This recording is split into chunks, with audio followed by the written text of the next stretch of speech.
On April 16, 1919, the German Admiralty was instructed to create the Provisional Reichsmarine, and only several months later, the scuttling of the High Seas Fleet took place. Subsequently, any new German warship had to replace a ship condemned to scrap from a list of the most modern remaining after the scuttling. The German Navy was cut down drastically in fulfilling the Peace Treaty of Versailles. The Navy was restricted to a standing force of 15,000 men who crewed obsolete pre-dreadnoughts, and critical to our story, the Reichsmarine was allowed to have 6 light cruisers. These light cruisers were not to displace more than 6,000 tons, and the armament was not to exceed 15 centimeters or 5.9 inches. When the existing cruisers of the Gazelle class had been in service for 20 years, they could be replaced by a new vessel. Of these new vessels built, Königsberg, Köln, and Karlsruhe of the K class were introduced in the late 1920s. In this video, we will discuss the history of the final ship, Karlsruhe. Königsberg, the lead ship, entered service in 1929, representing something completely different to the German Navy. Although limited by the Treaty of Versailles, the class was armed with 9 5.9-inch guns and triple turrets, and 4 triple torpedo launchers. In Karlsruhe's interwar service, she did goodwill visits around the globe and helped train Germany's naval cadets, as well as helping in Spanish neutrality patrols. When the Second World War started, she was coming out of a refit and prepared for what turned out to be her final operation, Operation Weserübung, where she helped in the capture of Kristiansand, whereafter she was sunk by the British submarine HMS Truant. Light cruiser development for the new German Navy started shortly after their creation. Based on the plans for the Karlsruhe of the former Köln class from the old Imperial Navy, with provisions to allow for lessons and experiences drawn from the First World War. The embodied came under strict supervision from the Allied Control Commission, and I mean strict, refusing to approve the initial 2 designs, resulting in the 8 5.9-inch guns being placed in single gun houses.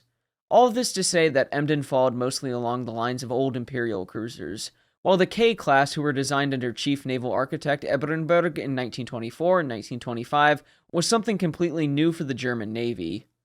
Following the proven system of longitudinal bulkheads, correspondingly, the ship was comprehensively subdivided into 16 watertight compartments, the hull being protected by light waterline armor. The armor of the cruisers was relatively standard for the time as regards light cruisers, being similar to the material used before the Great War for protected small cruisers. Still, it improved through wartime experience and new alloys. Cuts in the armor had to be made to keep within treaty limitations. Where things start to differ is in the arrangement of the weaponry and machinery. Starting with the weaponry, the ships carried 9 15cm 5.9-inch guns and triple turrets, with the rear turrets offset, B to port and C to starboard. 4 triple torpedo tubes and various anti-aircraft guns rounded out the armament. B and C turrets were arranged to enable them to traverse to fire more smoothly over the ship in pursuit. It can be seen as a good idea in theory, but in practice, the muzzle blast would damage the ship. These arrangements had never been seen before on any German vessel. While the machinery consisted of 6 oil-fired Schultz-Thornycroft double-ended water tube boilers and 4 boiler rooms, which provided steam for 2 turbines that drove 2 shafts. In addition, the vessels were equipped with cruising diesel engines with turbines for the diesels.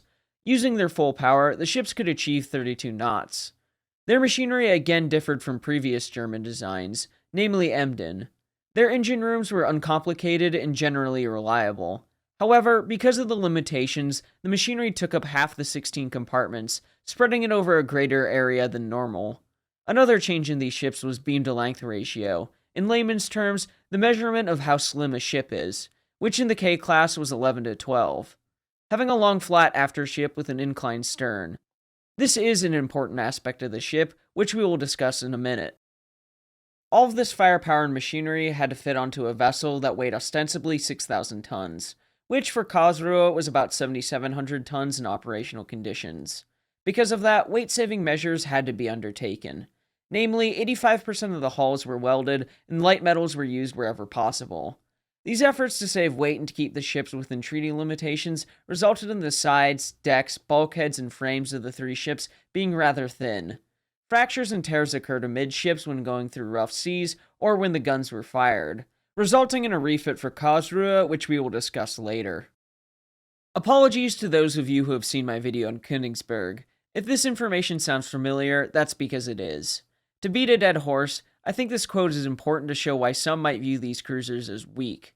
Here, German light cruisers of World War II, warships of the Kriegsmarine by Gerhard Koop and Klaus-Peter Schmolke. The five latter German light cruisers were children of their time, the result of what designers had found possible to engineer within the limitations of the Washington Agreement, and a vast improvement on Emden except as regards seaworthiness. The great weakness of the K cruisers, Königsberg, Köln, and Karlsruhe, was their light construction. The fault lay not with the designers, but in the restrictions of the Versailles Treaty. They go on to discuss how when it comes to the different military requirements of hitting power and ability to take punishment, great range, and long endurance at sea, they could not meet all of those requirements. Compromises needed to be made somewhere. Thus, the ships lacked robustness, coming to a head in rough seas where the weakness of the construction was shown. Again, Koop and Schmolke write, in the spring of 1936, Karlsruhe barely survived this fate when she encountered a hurricane in the Pacific and threatened to break her in two. She had to be bolted over at San Diego to keep her in one piece for the transatlantic crossing home, resulting in the K class and the Nuremberg class being restricted to the North Sea and Baltic. This lack of robustness was due in part to the weakness of the welding and the large length beam ratio. Eventually, they were allowed to stray beyond home waters, with the ships heading to Spain, but were restricted to fine weather periods. If that was not bad enough, because of the stability issues, their fuel reserves were crucial to keeping them balanced, so much so that the forward and aft fuel bunkers had to be emptied first and that they could not fall below a certain point. It also meant frequent refueling, meaning that in wartime, they could not operate beyond coastal waters, making them useless as commerce raiders. Another factor that made them useless as commerce raiders is the fact that when crossing the Pacific, Karlsruhe frequently ran out of water, and coupled with the high humidity, the ventilators could not keep up in the engine rooms. When designing ships, naval architects set aside a certain amount of weight as an allowance known as the Admiralty Reserve, to save weight for additions and changes. With the K-class cruisers, though, the architects pretty much had to build up to the 6,000-ton displacement limit, making it difficult to leave room for new weapons, new fire control systems, and aircraft catapults. When these were added, it increased the top weight of the ships and contributed heavily to their stability issues, and this is why they were forced to remove the aircraft catapults. Karlsruhe's particulars are similar to Königsberg's, so I'm not going to repeat them. She was laid down in July 1926, launched in August 1927, and entered service in November 1929. She spent the next several months working up in the Baltic doing trials, whereafter her career began as a cadet training vessel. Slightly odd for a new warship, but it meant that her and her cadets could travel the world and hopefully not break in two. Throughout the next 2 years, her cadet cruises saw her go through the Mediterranean, along the east coast of Africa, rounding the Cape of Good Hope, and eventually to South America. As I mentioned, the ventilation system was not great in these humid climates. One can only imagine how hot it would get in the engine rooms. Between foreign cruises, Karlsruhe saw refits and structural changes, with the addition of a deckhouse between the funnels and forward of the after deckhouse, and later, after another cadet cruise, this time across the Pacific, in 1933, she had more 88mm guns added to her armament. It should be noted that Karlsruhe's fourth captain was appointed in September 1934, this being the future Admiral Günther Lütjens. When appointed, his ship was undergoing more structural changes, which involved the addition of a crane and the removal of the portside derrick and gear along with some aesthetic changes to the rear of the ship.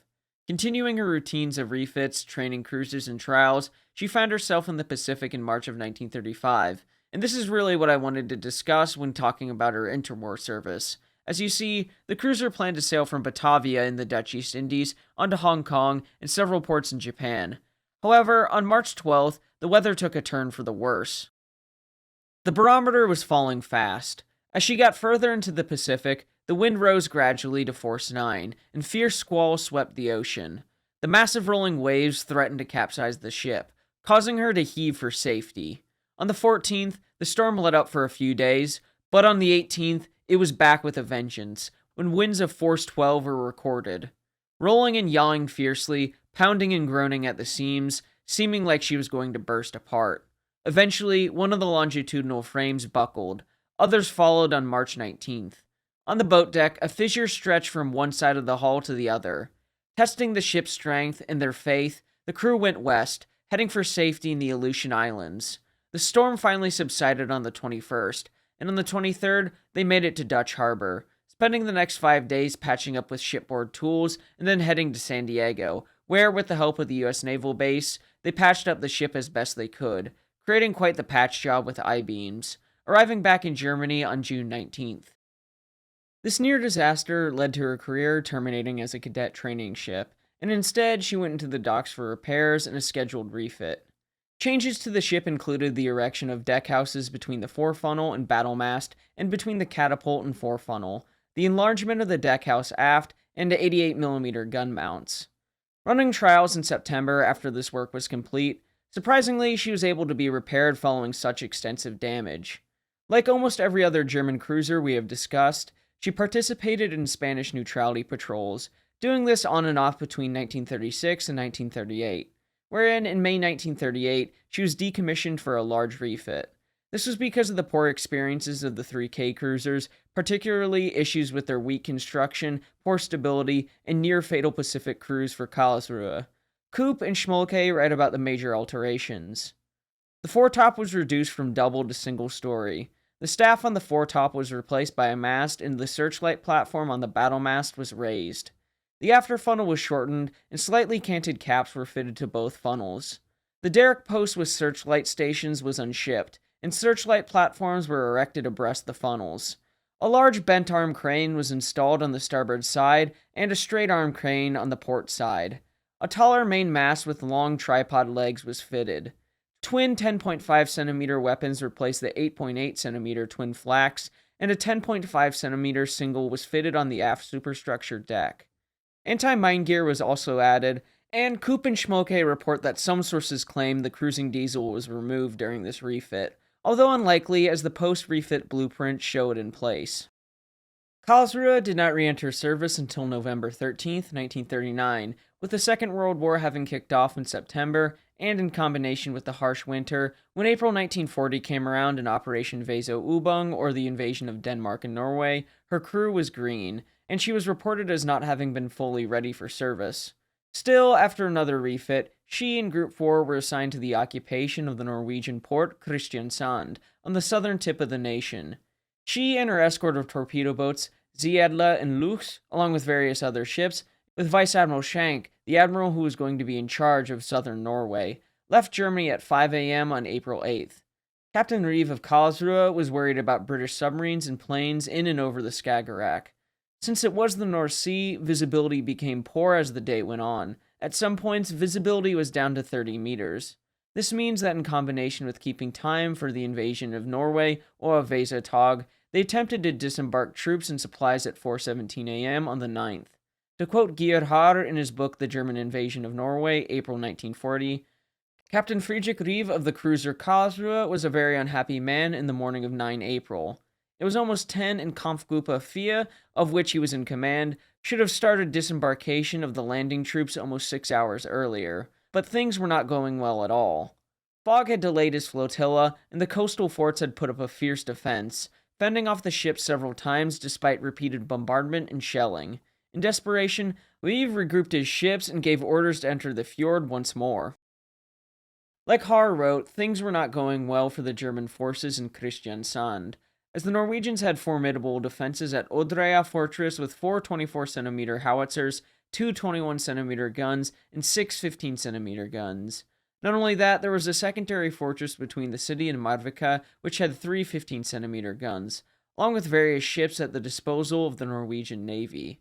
Although the Norwegians were undermanned, meaning that some guns weren't manned, and lacking adequate anti-aircraft guns, they were about as ready as they could be, being alerted to the threat of invasion a little past midnight, as Raue and Bolane in Oslo Fjord had opened fire on Group 5, including the doomed cruiser Blücher. Due to the weather and some confusion, the first run began for the Germans at 5:23, with Karlsruhe at the lead and Ziedler and Lux following close behind, where, to the amazement of everyone, a Norwegian pilot boat came up to them. The pilot boat didn't have a radio, and so offered their services to the vessels as it was their job. And with that, a Norwegian pilot was on board for the first run.